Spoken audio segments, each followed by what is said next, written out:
Bismillahirrahmanirrahim. Assalamualaikum warahmatullahi wabarakatuh. Selamat pagi, salam sejahtera untuk kita semua. Semoga semuanya dalam keadaan sehat. Perkenalkan, nama saya Ahmad Surahmat dengan NIDEN 0424108204. Saya dosen tetap Prodi Manajemen Informatika Fakultas Ilmu Komputer Universitas Banten Jaya, Kota Serang, Banten. Saya ingin menjelaskan salah satu mata kuliah yang saya ampu, yaitu desain grafis. Pemaparan ini adalah dalam rangka mengikuti seleksi sertifikasi dosen tahun 2025 sebagai pernyataan diri dosen dalam unjuk kerja Tridharma Perguruan Tinggi atau disingkat PDD UKT PT bidang pengajaran. Mata kuliah desain grafis merupakan mata kuliah praktikum dengan kode mata kuliah 103432 dengan bobot SKS 2 SKS semester 5. Adapun deskripsi singkat mata kuliah desain grafis adalah mata kuliah praktikum yang diberikan kepada mahasiswa semester 5 program studi sistem informasi sebagai dasar pemahaman mahasiswa memasuki bidang ilmu komputer. Mata kuliah ini berisi pengetahuan tentang konsep dan kiat-kiat atau trik dalam merancang dan menciptakan karya desain grafis seperti logo, poster, maupun desain web dalam rangka mempersiapkan mahasiswa sebagai tenaga desain profesional. Dalam capaian pembelajaran antara lain di sini ada CPL Prodi yang A sikap, CPS 10 menunjukkan sikap bertanggung jawab atas pekerjaan di bidang keahliannya secara mandiri.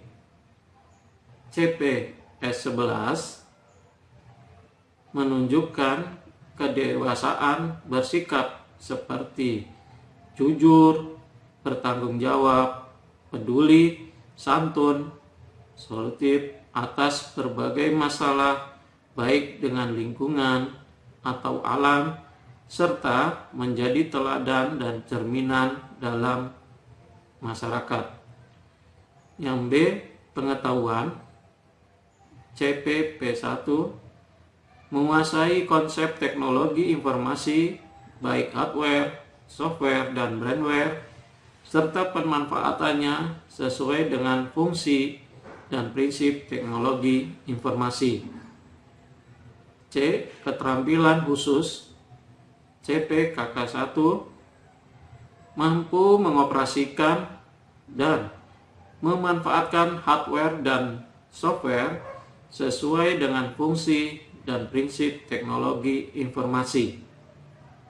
CPKK2 mampu mengidentifikasi, menganalisis, merancang, dan mengimplementasikan desain grafis berdasarkan konsep desain yang diinginkan.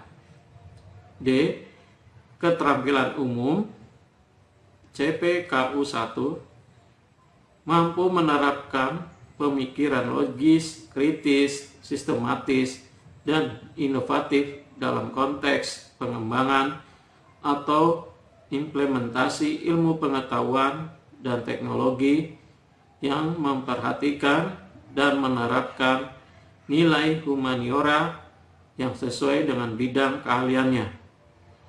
CPKU2 mampu mengkaji implikasi pengembangan atau implementasi ilmu pengetahuan teknologi yang memperhatikan dan menerapkan nilai humaniora sesuai dengan keahliannya berdasarkan kaidah, tata cara, dan etika ilmiah dalam rangka menghasilkan solusi gagasan, desain, atau seni.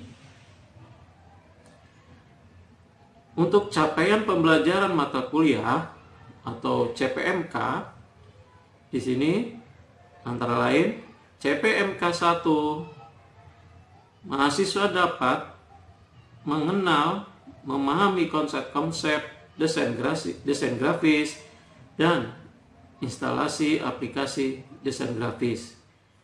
CPMK 2, mahasiswa dapat mendesain objek dengan efek pada foto, fungsi layer, quick selection, layer background, lasso tool, pen tool, dan penggunaan channel mixer pada pewarnaan. CPMK 3, mahasiswa dapat menjelaskan fungsi dari transform, blending mode, brush, liquify, membuat desain manipulasi gambar, dan fungsi dari pattern, bevel emboss, blur, dan wane dalam mendesain teks. CPMK 4, mahasiswa dapat mengatur halaman kerja, merubah format file, fungsi filter galeri, brush, dan clipping mesh. CPMK 5, mahasiswa dapat memahami efek objek dan membuat gambar GIF. CPMK 6, mahasiswa dapat membuat variasi desain logo dan desain brosur atau poster sesuai ukuran. CPMK 7, mahasiswa dapat memahami fungsi slice tool, menyimpan hasil desain dalam format HTML, dan membuat desain web sederhana. CPMK 8, mahasiswa dapat memahami serta membuat ukuran desain spanduk dan juga ID card.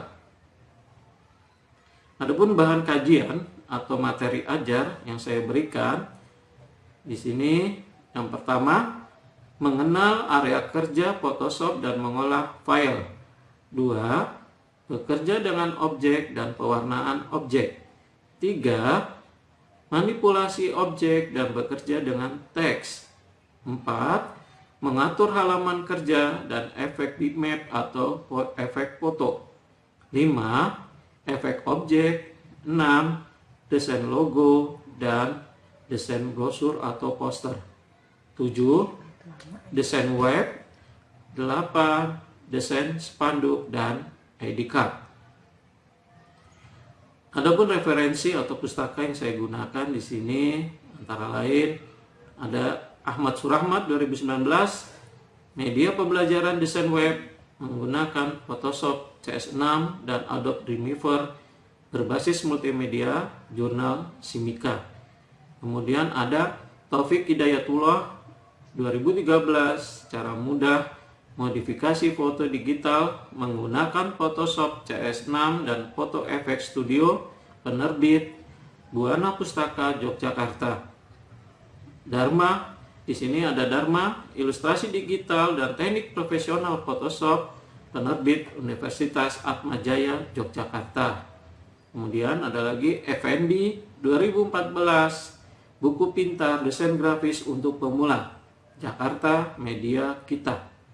Kemudian ada Prabawati 2010, panduan praktis desain grafis profesional dengan Adobe Photoshop CS4, Yogyakarta, CV Andi Offset.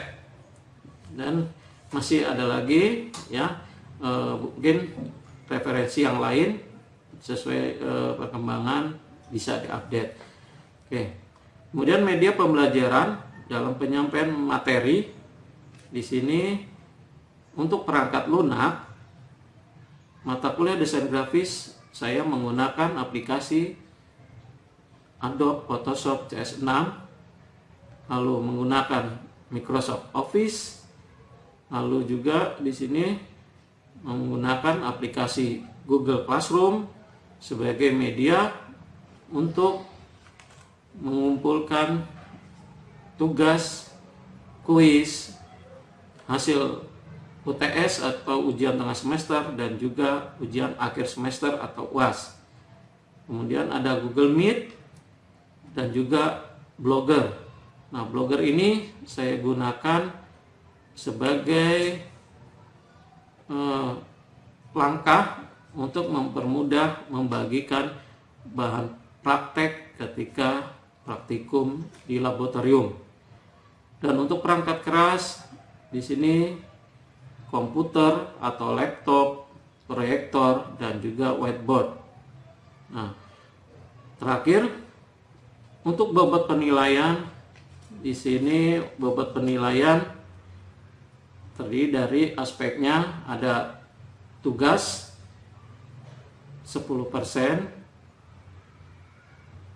absensi 10%, tugas 10%, tugas 20%, kuis 10%, UTS 25%, dan UAS 35%.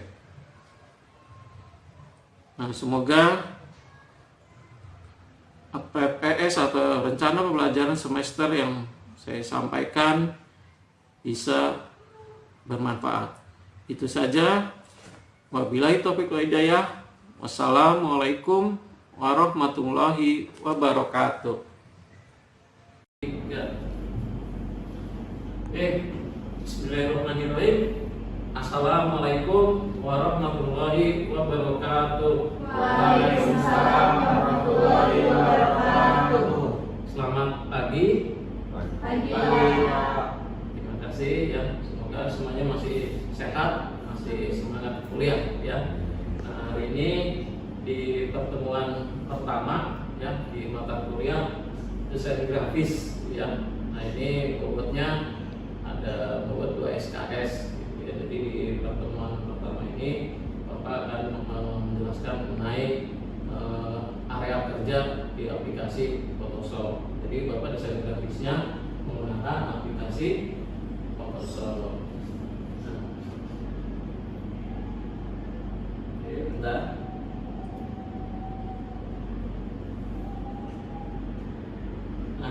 Ini ya, jadi pertemuan pertama ini mengenal area kerja Photoshop. Nah, sebelum mengenal area kerja Photoshop, nah ini kita Bapak jelaskan dulu mengenai CPNK, gitu ya. Oh iya, Bapak kelupaan. Absen hari ini semua hadir semua ini? Hadir semua ya. Alhamdulillah kalau semuanya hadir ya. Oke, kembali lagi.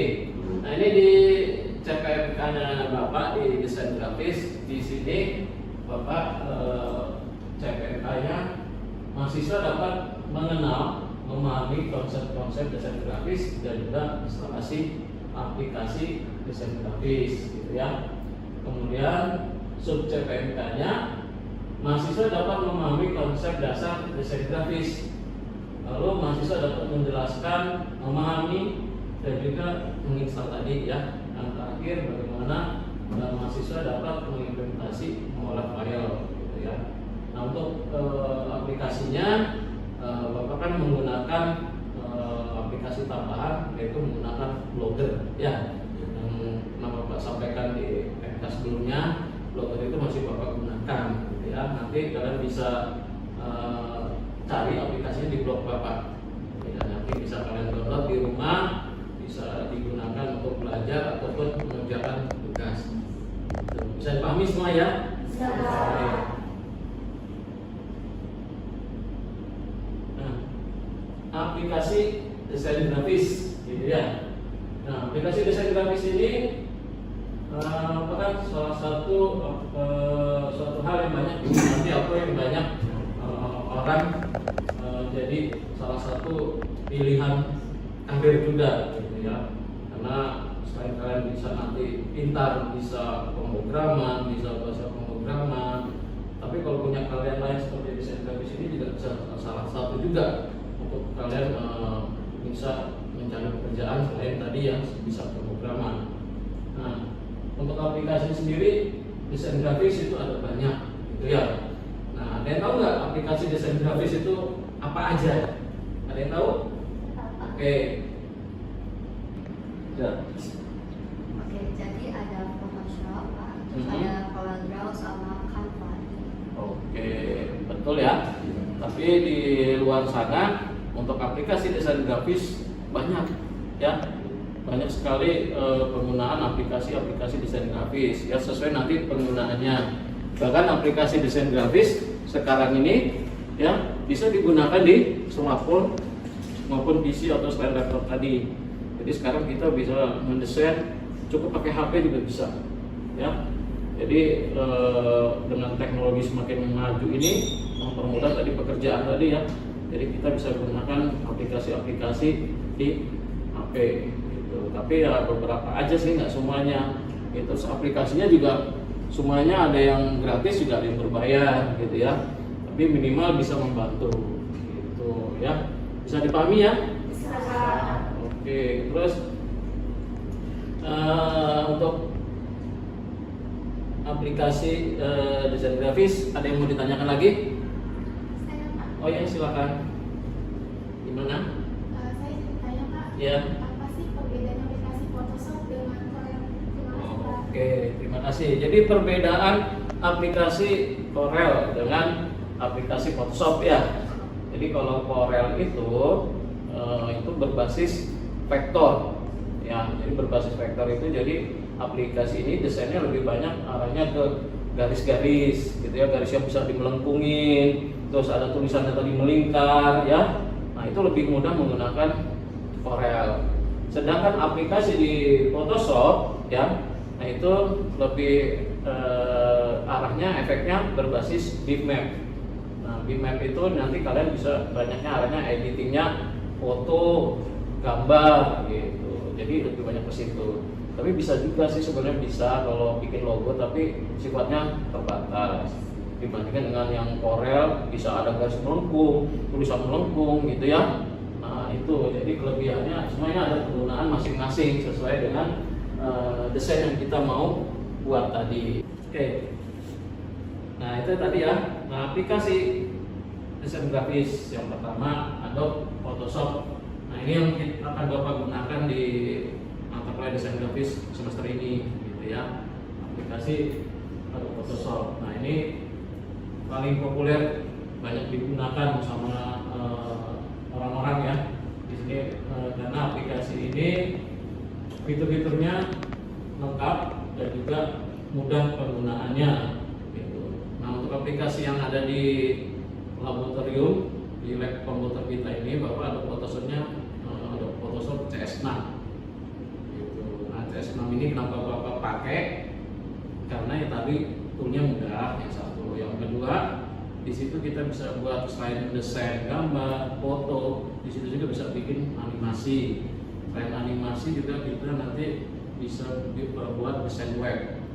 Nah, itu pernah Bapak coba, bisa desain web, nanti formatnya tapi masih HTML.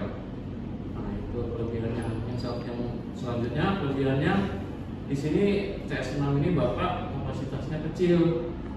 Terus ini yang Bapak taruh di blog Bapak, softwarenya itu, nah itu softwarenya ada Photoshop CS6-nya portable. Nah, portable itu maksudnya kalian kalau nginstal nggak perlu pakai crack atau key. Jadi cukup tinggal step by step diikuti next sampai finish beres. Insya Allah itu nggak akan kena misalnya ngupdate gitu kan biasanya ya. Harus minta kuncinya atau register itunya ya. Insya Allah kalau ini nggak apa-apa. Nah, itu kalian jadi bagi yang masih awam misalnya itu gampang, tinggal next finish gitu. Jadi Bapak harap kalian bisa nanti di rumah juga tapi Bapak ngasih aplikasi di blog Bapak, penggunaannya sebenarnya untuk pembelajaran, ya. Ingat ya, hanya untuk pembelajaran. Ya, nah ini Adobe Photoshop. Kemudian Corel, ya, Corel tadi sudah Bapak jelaskan tadi dari pertanyaan Mbaknya tadi, ya, yang lebih banyak ke vektor. Nah, banyak juga banyaknya logo, poster, brosur, dan lain-lain. Sebenarnya sama aja semua juga, teman, ada kelebihannya. Ya. Kemudian ada Adobe InDesign.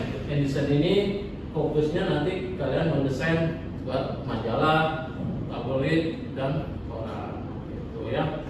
Nah itu. Kemudian juga ada Illustrator. Nah, Adobe Illustrator ini mirip-mirip dengan Corel, gitu ya. Mungkin ada yang sudah pernah ketemu nggak ya? Udah pernah nyoba. Nah, kayak ini. Jadi sama aja kayak Corel. Cuman fiturnya aja mungkin ada kelebihannya sedikit, gitu ya. Nah ini ada Illustrator. Kemudian ada Inkscape, gitu ya.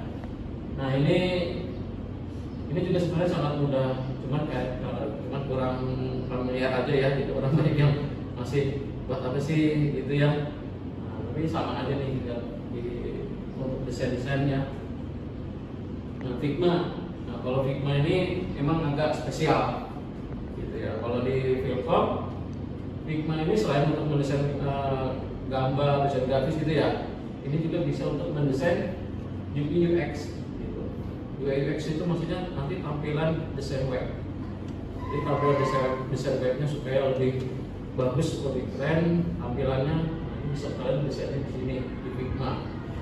Untuk anak-anak yang kakak-kakak kalian ya, yang membuat program itu semuanya tampilannya rata-rata pakai Figma ini supaya langsung mudah tadi ya. Nah, itu makanya di sini juga ada penjelasannya. Figma memiliki seorang pendukung bernama Figma Mirror yang membantu Anda melihat tampilan prototipe yang melalui smartphone. Jadi nanti hasilnya bisa dilihat. Tampilannya bagusnya sih bisa dipakai gitu ya. Jadi menariknya itu. Nah, kemudian ini pasti kenal semua yang terakhir ini ya.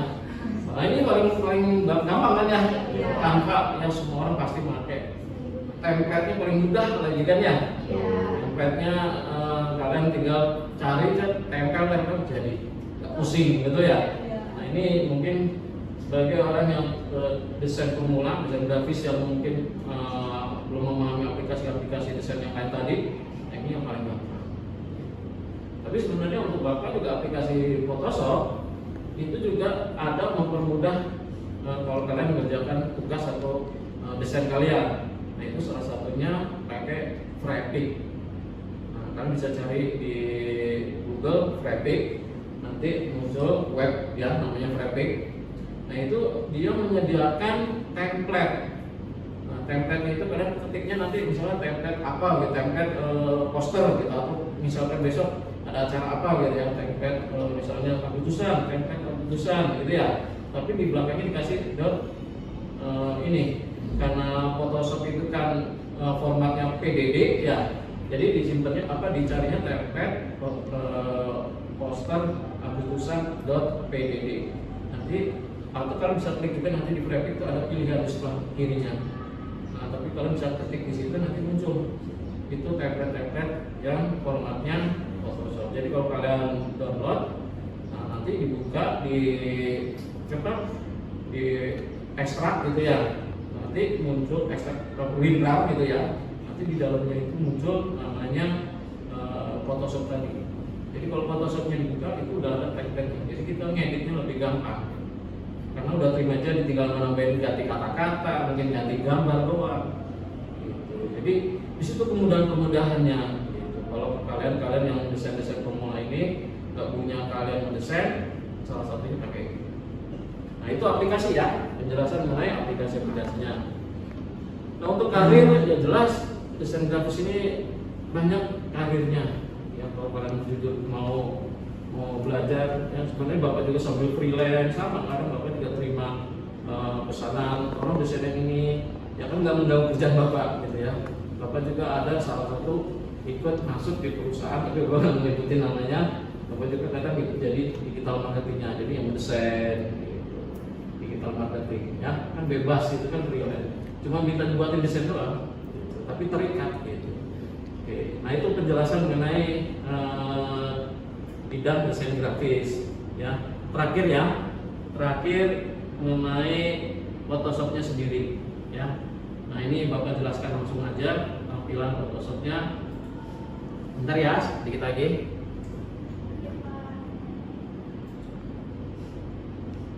Nah, ini Photoshop ya, tampilannya seperti ini. Photoshop untuk mendesain. Nah, di atas itu, paling atas itu namanya menu bar ya.